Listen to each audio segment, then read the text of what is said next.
exosome stem cell IV. Like I'm just sitting in a chair with a bunch of stuff hooked up to me.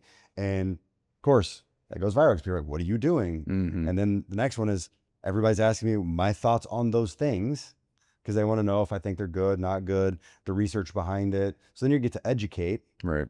So if you're a clinic that does that sort of thing, I don't even have that in my clinic. Yeah. So it just builds off of that. Yeah. The guy that did the injection into my neck, I had 60,000 people look at it. And then I tagged him on that post. There was 2,000 clicks to his website on one story. I get a text message later. He's like, thank you. Yeah. Right. Of course. Thank you. Yeah. And it's just, it's because I believe in it. I literally did it. I had it in my neck. I sent so many other clients back to his practice because it's something I needed for my clients to go do that were stuck in fight or flight. What if aging isn't about slowing down, but leveling up? I'm Dr. Isaac Jones. This is the Longevity Leaders Podcast. Welcome, everybody, to the Longevity Leaders Podcast. I'm your host, Dr. Rudy Mueller. And to my left here is Dr. Jaban Moore. Pleasure to have you, man. Thanks for having me today. Yeah, I mean, this is a very interesting topic for most practitioners, but I'm especially interested to go in and dive deep into this. Jaban has really grown his social media following, and I would think that that has therefore helped you with your practice and becoming more financially stable and helping more people. So I'm curious, what was the big catalyst for you to launch into the social media space? And I mean, this honestly, this podcast could go on for probably 2 hours, but try to keep it as simple as possible here. Well, let me start off and just say this, because every time I say it on stage, it makes people feel better. I personally don't like social media. Yeah, I'm with you there, man. I'm with you. I like being able to educate people. I love that part. So what motivates me is when I've been asked, what's your big, hairy, audacious goal? And I'm just like, I don't know. I don't think like that. That's just not the way my brain operates when you go to like mastermind groups. But it's come to me that I really like educating people and giving them the ability to have real informed consent. So I need to start off this type of topic like that, because for so many doctors, social media, whether it didn't exist when they were, say, in high school, like Facebook came out when I was in college, so that dates me a little bit. Yeah. I never really wanted to be on social media. Like I just didn't have a drive for it. But now, after having a social media and getting up to, across my social media, is more than 1 million followers, I can say that clients have come in, they're like, I didn't know this, I didn't know that. And for a guy that had Lyme disease myself, I wish there was more information out there. So now I'm like, okay, I can educate people. So that's why I keep doing it. But you asked, why did I do it? Why I did it was fear. It was COVID. And I had a referral only practice that I was very happy with, that had grown enough that I had a second doctor working for me and I was comfortable. And then COVID hits, and the first month patients weren't coming in the same. And I remember having like a 3-4 week wait list all the time, even with an extra doctor. And it dropped to where we had somebody come in that day. And it just kind of hit me in the throat. And I was like, I am responsible for generating a business that pays my employees bills. And it was a small practice. So like, these were friends. And I was like, okay, something has to change. And I looked at my staff, I kind of got us all together, go, this is the way that my brain operated. I love numbers. If 1 out of every 100 people that heard my name from a referral came in before, I have no idea what that number was. Right. It's going to be 1 in 500 now. So we've got to talk to more people. Like we've got to get our face in front of more people. And I go, fine, I'm going to go live. This is when going live worked. It doesn't anymore, by the way. It might come back, but who knows? It did not work. It doesn't work now. I went live on Facebook and I said, I'm going to do this for 6 months straight every day. And I went from 1 time a day to 2 times a day to 3 times a day. And by the way, it doesn't matter how long you're live. It was just live. Right. And I went live while I was still with a girl I went on a date with. And we were still together because I hadn't gone live that day. And I wasn't going to break my streak, my commitment. Right. It was like to my team, right? Like it was too my team to do this. No, the relationship did not work out. I'm sure you're shocked. I went live. Like we were still together. I was like, I got to do this. I made a commitment. And I grew a Facebook group at the time, which was like kind of one of the bigger things that people were doing, to 10,000 over a few months. And yes, it absolutely changed everything. Yeah. I went from, people walking in that day to a 9-month wait list in a matter of like a couple months. That's amazing. So starting out at Facebook, getting people into a Facebook group, continuing to educate them through that platform, and then developing a waitlist practice right off of that. Yeah. And then we went from there, and like 3-4 months later, I was like, hey, we should post like some posts to Instagram. Not that we knew what we were doing. Right. And I look back at some of the stuff and I just laugh at like what we were producing, like what our content looked like, how bad I was at speaking, how horrible I looked on stage. My staff still makes fun of me because I had just a straight up buzz cut, and they're like, you can't do that anymore. You got to make your hair nicer, and you got to do all these things. I mean, I went through the gamut, and my team is brutal when it comes to just making fun of me. I mean, they enjoy finding the craziest comments on our social media, and they'll make placemats out of it for our team lunches, just from the craziest comments that you can think of that are probably not appropriate for any podcast to be said. And it's just like, we just have fun with it now. Yeah. And it's all about educating. And, a woman came into my practice the other day, and she's like, I found you on Instagram. She's local to Kansas City, and she came in, and she literally told me, she's like, for the first time in my adult life, I don't think about killing myself. Oh, wow. Because she found my Instagram and came in, and I found that there was mold in her house, and she's now thriving. And she didn't even know that was possible. It's not that she wouldn't do stuff to help her health. She didn't know it was even possible that symptom was a symptom and not just that she was broken. And she literally said, I just saw you on Instagram. And for a guy that doesn't love social media because of all the problems that it causes on the back end for our kids and everything else, I'm like, okay, so like we are doing some good. If you're a medical doctor, nurse practitioner, chiropractor, or other health expert that's stuck in a broken system, there's a better way. The Freedom webinar shows you a proven 5-step system to build a 7-figure virtual health practice, or how to modernize your current brick and mortar practice without the burnout. Learn to create high-ticket programs, automated income, residual revenue, and attract clients ready to work with you. Book your $1 million strategy session today by clicking the link in the description.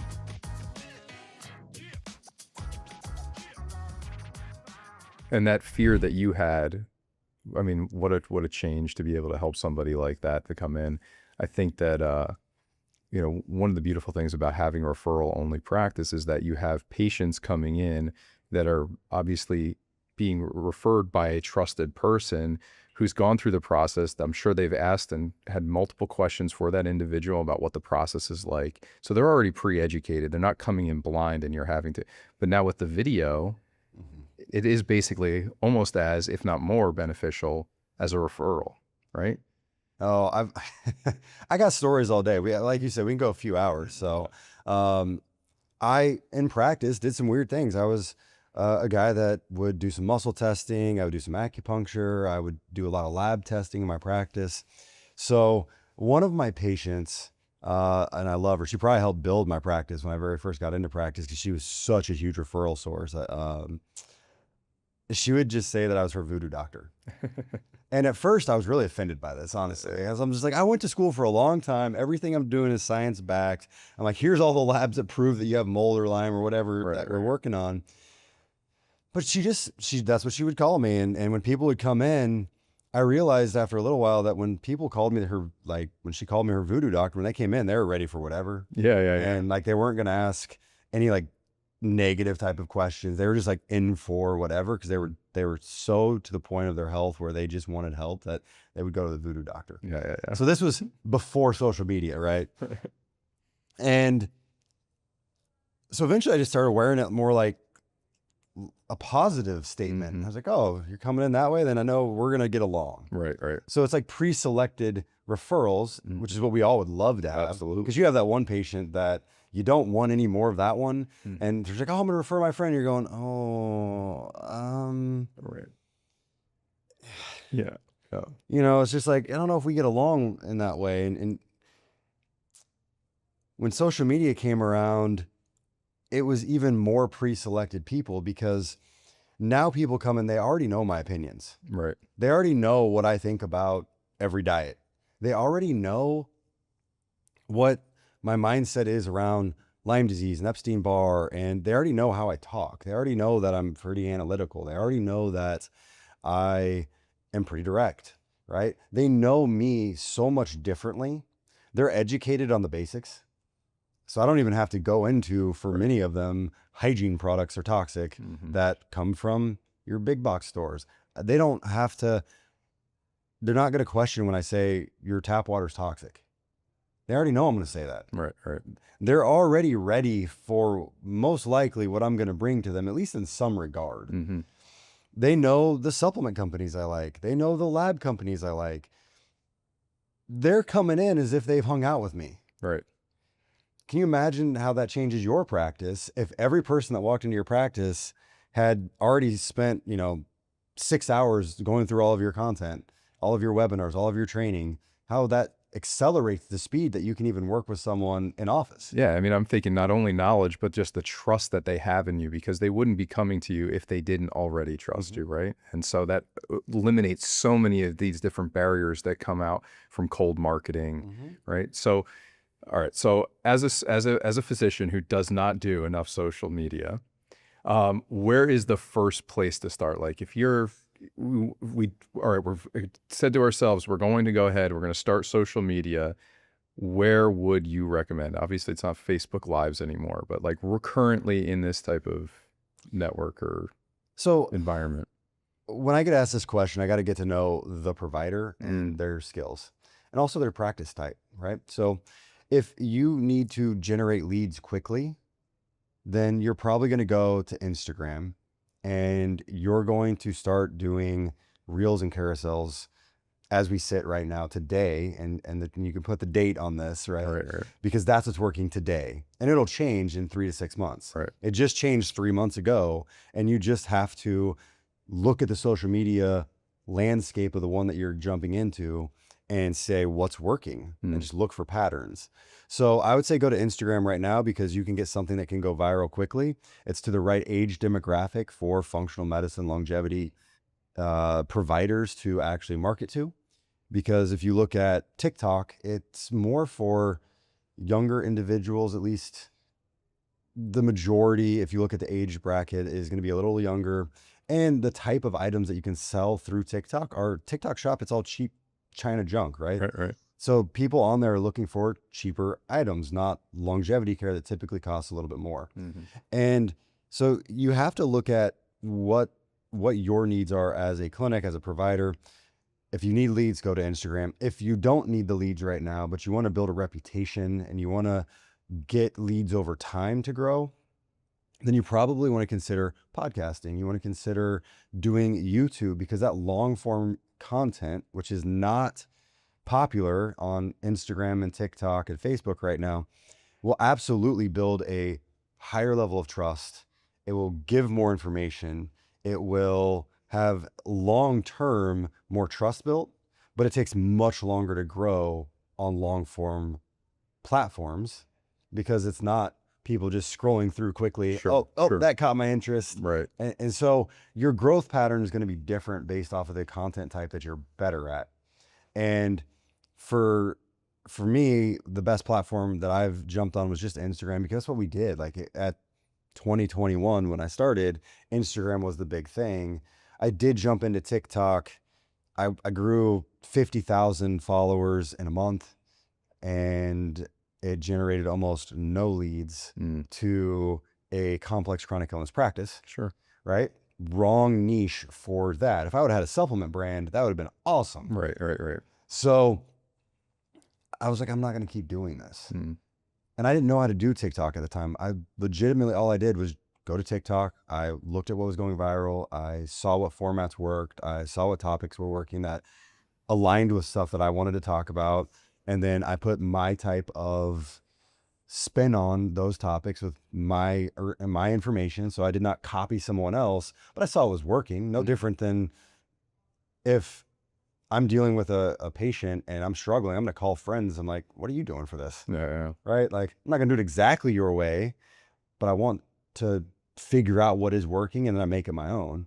And that's social media. That's all it is. Yeah. Literally pattern recognition. Is there a particular format that you try to run, or is it just, hey, today I'm going to talk about X, Y, or Z? Are you planning these things months out with your team? I laugh really hard because when I started this, it was like me and my office manager. We had like 3 employees, right? So it was me and her, and she was doing it in between talking to patients on a call, and we were posting. And so then we eventually hired a health coach that was a writer. She's an introvert, which she was a person that had been unwell. And when I hired her to be a health coach on my team, she's like, I want to write a book about parasites, and I really love writing, and I really love not talking to people, basically, is what I got out of the interview. And I'm like, I didn't hire her, right? Like, it just didn't make sense. Right. So I hired someone else, and then I was like, man, I need somebody to help me with content. What was that girl's name? Right. And I hired her. She was with us for like 5 years. She actually recently left, and she actually still does stuff with us. Like, we love her. She just found a really great opportunity. She left the team, and she was crying. We were crying because, you know, we're friends at this point. And that was scary to me. And what happened, why it was scary to me was because all of our growth happened with her and I together. Like, we were a team. So I'm like, was she good at social media or was I good at social media? Were we good at social media? Like, what is the dynamic? And am I about to like crash and burn and like growth? And at first, yeah, we crashed and burned because she was doing a lot of the back end stuff that I don't have time for. Right. As I brought on a new team, I had to retrain them. Well, fast forward a few months, we're back up to growing actually faster than when she left. I was like, okay, so there is a system to this. Yeah. There is a process to this. I did know what I was doing a little bit. Not taking anything away from the woman who left, because she was amazing, and I wish she was still on my team. But like, we did have a process that is replicatable, which was, it's honestly like that feels good to me, because I know that as team comes and goes, and I never want them to leave, but as they come and go, like, we can keep growing. And that also means that I could reproduce this potentially for someone else, which we've now done for another doctor. We've reproduced this process, and it's working for a friend of mine who is in need. And it comes down to the algorithm of the social media you want to grow on determines what type of content you're going to put out, and it's going to change. Right. So you can't plan 3 months in advance, because the algorithm is going to change and you're going to throw away all your content. So you can get a week or 2 in advance, and when you're really, really smooth, you might get to a month in advance, maybe. But you also have to know that if the algorithm shifts, which it did a couple months ago, I have 40 videos that are now in the trash can. Like, they're just not useful. We might post them if I go to a conference or a podcast and I'm speaking somewhere, but we know they're not going to do well. We just know that. So you have to keep up with what's happening right now, which is also traumatizing to everyone listening right now. Because they're like, I don't want to keep up with the trends. I don't want to pivot. They're like, I want someone to do that for me. And well, maybe you can hire someone to do that for you. I've seen a couple companies that were okay. No. But so you have to know what the format is. So for instance, back in the beginning, it was Instagram Lives. I went live. That was what was working. That's what they were pushing out. Then it was carousels. Then it was reels. Now for Instagram, it's somewhere between reels and carousels, but it's not just that. It's also that they want the length of your reel and the length of time someone watches it. Those two things are what matters. So if you make a minute-long reel and they watch it for 10 seconds, it is going to get 200 views and die. If it's 60 seconds and they watch it twice, it is going to go off like crazy and go to millions. It's really hard for people to stay paying attention for 60 seconds, especially multiple times, which is why right now the content is really short. and you have to watch it a couple times to read it because that's what the algorithm wants. So that's what influencers are doing. So it's not what you want to produce. That's what the algorithm tells you is going to work. And it's also about shares, and it's also about saves. So if you're really niched down, right? So pick a really small niche for me. I mean, I would think longevity, but even more so than that, let's say utilizing NAD, like mitochondrial health. I'm going to say wrong. Longevity is a massive topic. Well, longevity is massive. So inside of that. So that is a broad topic that a lot of people are interested in. So when you post that, everybody across the entirety of the internet probably wants to know how to feel better longer. Right? Everyone. Sure. I mean, even high schoolers don't want to die, and they want to feel young forever. So they might be interested in that topic. Mitochondria is super niche because nobody knows what the heck that is. That's not a doctor. Fair enough. Right? Right. But energy's not. Right. You want more energy? 10 ways to get more energy. Who doesn't want to click that? Right. If you make it interesting and really wide, then a lot of people will click and look at it. You're like, yeah, but that's not going to convert patients. No, it's not. But it might get followers. You're like, but I don't care about followers. I want patients. I get it. And I'm kind of jumping in there because that's the conundrum that you fall into. It's like, well, I want to get business. I don't really care how many followers I have, right? Most of us don't. So you still have to understand that if you go into a cave and yell all your information into a cave and no one on the planet hears it, no matter how good it is, which is you making your niche down content that is your style, that is not going to follow the algorithm, you're going to change no one's life. You're not going to help anyone. So what you have to do is you have to figure out that funnel, just like every other business has a funnel. That's the social media funnel. You go out and you create content that is going to go viral. It still has to be authentic to you. It still has to be true. And you're using it to educate, but it has to still go viral. And then you can do in between that, and you can put posts out there that are about you, right? Like I've got a post pinned to the top. That's me. That's my story. I got a post pinned to the top. That is like a client testimonial of experience they've had. And when somebody's really buying into me and they want to learn, okay, like who is this guy? I'm kind of interested in his stuff. They can go look at those, but they have to self-select to go look at it because it's never going to go viral. Right. So you put those in there in between stuff that you may want to go viral. You put stories up, and you still got to make your story go viral, by the way. Like if you just post, come see me, 5 people are going to see that. I don't care if you have 1 million followers.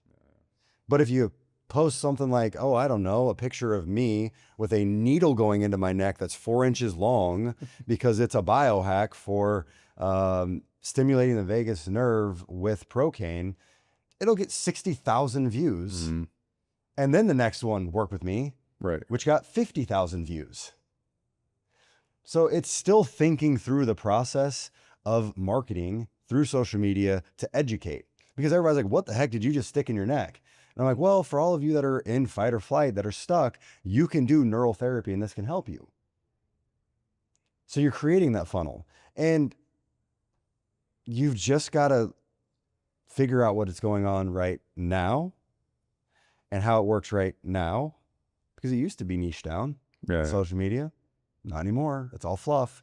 And you've got to figure out how to create fluff flow to a little bit more educational, to get on my email list, get on my text message list, which, I mean, we've grown 50,000 emails off of social media in like the last 45 days. That's amazing. We've gotten thousands of text message phone numbers, thousands. And I don't even know the number because I asked, and then she's like, I'll go look at it. And then I'm in here now. In the last like 30 days, thousands. So make sure you're giving them good stuff, right? So we're giving out free guides, we're giving out free courses, we're giving out links to podcasts, because people want information, and once they've gotten to you, they've given you a little trust. So don't burn that trust either. Like, make sure you're taking care of the people that give you their trust. But social media is a great way to get the first connection. It's like what summits used to be, kind of. Right. Right. And then we burnt out people's trust on summits Yeah. because we sent them thousands of emails of garbage. Right. And then summits stopped working. Yeah. So what I'm hearing you say, I mean, followers are the eyes that are looking at your ads, right? Like if you're thinking about print media where we would send out mailers, right? Gaining followers is like sending out those mailers. And the mailers pique a person's interest, so they're gonna reach out, but you're gonna provide value to them that they now learn a little bit more about you, your story, your background, your way of thinking. You're educating them on a particular topic that will hit home for them, and then from there, now providing them complimentary, free information that's downloadable. Now you're captured their information: email, phone number, name, maybe some demographics. And then that allows it to continue on in the conversation with you about becoming a potential patient. Yeah. Yeah, that's perfect, man. All right, awesome. Now I got to get started on Instagram. You got to get started on Instagram. And, there's a lot of software out there where we use it. Later.com is one of them. There's a ton of them that you can post to everything else through it. So you go post to Instagram natively, like I actually post on Instagram through Instagram's apps. And that's the one that I care about the most. And you will get a positive bump in the algorithm if you post natively to each thing. Or you go to later.com and it posts for you. It gives you a small decrease on accounts. And it'll post to everything else. So you can be on Threads, Twitter, Facebook, TikTok, YouTube from one button. So you can be on everything. That way you're out there. Right. Each one individually is different on what's going to go viral. So if you want to grow, you have to make individualized content per specific to that platform. Per platform, yes. So it can be an all-day job. And, the next question you're going to be like, how much time do you spend, right? Is that the next question? Exactly what I'm thinking, yeah. Yeah. So I spend 1 hour a week now that my team's trained again on a team meeting, a social media team meeting. And we go through where I want to go, because I hate to say this, but I have to go scroll and see what I think is working and topics that I like. And there's people that I follow that it's because I know that they both are in the health space and align with me. So I follow them to see what they're doing, to see what's working for them. So then I'm like, hey, let's look at doing this type of format. And then I want to use this type of topic, and I can send a reel of the format, and I can send my content, what I do and what my personal thoughts are. Cause I have my team shadow me. Like they literally get on calls with me and shadow me being a doctor, cause I'm still in practice. Right. So that they can understand what I'm doing. And then we create content, right? So that they understand the direction I come from, the format from social media. We go over that. We build out how much I want to put on. We're doing 2 to 3 posts a day on Instagram. And then I spend about 2 hours a week at most recording to get out 2 to 3 pieces per day. Nice. So, I mean, that's one heck of a system that you've developed there. It took some time, a lot of iterations, a lot of failures, just like everything else. Right. Your practice, how long did it take you to build all the systems to forever. Yeah. have the front desk? And it's constantly changing, right? Yeah. And there's so much tech out there now, like Stampede Social Right. is another piece of technology that we use. So you want to engage when people comment. So an AI will literally write out a response, and you can just click, yeah, as a response I'd put yes or no on that comment. So you don't have to type, you don't have to think. Yeah. Do it for you based off of all the information from you. AI is getting pretty wild out there, but the biggest thing for social media is be interesting, aligned with how the algorithm wants you to be interesting. So jab yourself in the neck is what you're saying. Kind of, yeah. Yeah. I mean, I'll go to a conference and I'll sit down and I will go to a red light chair. I'll go to a hyperbaric chamber. I'll go to IV ozone, and I'll get stuff done to me. I mean, one of my other really positive like story posts, like when I say positive, like viral ones, was me getting a peptide exosome stem cell IV. Like I'm just sitting in a chair with a bunch of stuff hooked up to me. And of course, That goes viral because people are like, what are you doing? And then the next one is everybody's asking me my thoughts on those things because they want to know if I think they're good, not good, the research behind it. So then you get to educate. Right. So if you're a clinic that does that sort of thing, I don't even have that in my clinic. Yeah. So it just builds off of that. Yeah. The guy that did the injection into my neck, I had 60,000 people look at it. And then I tagged him Right. on that post. There was 2,000 clicks to his website on one story. I get a text message later. He's like, thank you. Yeah. Right. Of course. Thank you. Yeah. And it's just, it's because I believe in it. I literally did it. I had it in my neck. I sent so many other clients back to his practice because it's something I needed for my clients to go do that were stuck in fight or flight. But 2,000, I posted it again a couple months later, and I think there was like 600 clicks to his website for the next time. And it was just one post in there, just me getting jabbed in the neck. Right. Well, developing powerful relationships through the social media too. So that's great, man. That's awesome. Well, I know we could go on for a long time here, but I really do appreciate your time. And if there's one final question that I have for you, what's the action step for anybody that's contemplating this? Okay, we want to go on Instagram. What's that one action step right now? Just do it. Just do it. Just do it. You're not going to do it right. You're not going to do it well. You're not going to go viral your first time. And if you do, teach me. And just do it. Just literally do it. Like I went live, just go post something and learn. Yeah. So here's the format. Post a reel every day for 14 days. Figure out which one did the best. Learn why that did the best. Change your strategy to be more like that. Do it for 14 days. Figure out which one did the best. Repeat.